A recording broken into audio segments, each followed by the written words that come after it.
da yawa daga cikin musulmai suna yi wa kansu wannan tambaya, menene alamun lailatul qadar, kuma menene lailatul qadar, shin taya ake sanin daren lailatul qadar?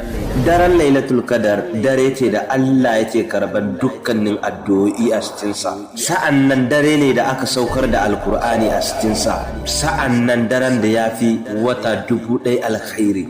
Yadda ake sanin hakan shi, kafin mu fara gaya alamomin daren lailatul qadar, muna roƙonku da ku raba wannan bidiyon zuwa ga sauran waɗanda ba su sani ba su sani, ta hanyar ku za ku samu ladan haka. Allah ya biya ku da aikata haka. Don haka ku sani ɗaya daga cikin alamomin lailatul qadar shine idan kuka ga itatuwa suna yin sujuda ga Allah subhanahu wata'ala, ko kuma idan kun kalla tagan ku wata rana sai ku ga duk bishiyoyi suna yin sujuda ga Allah subhanahu wata'ala, to ku fara yin addu'a wannan lokacin. Bugu da kari daga cikin alamun lailatul qadar shine akwai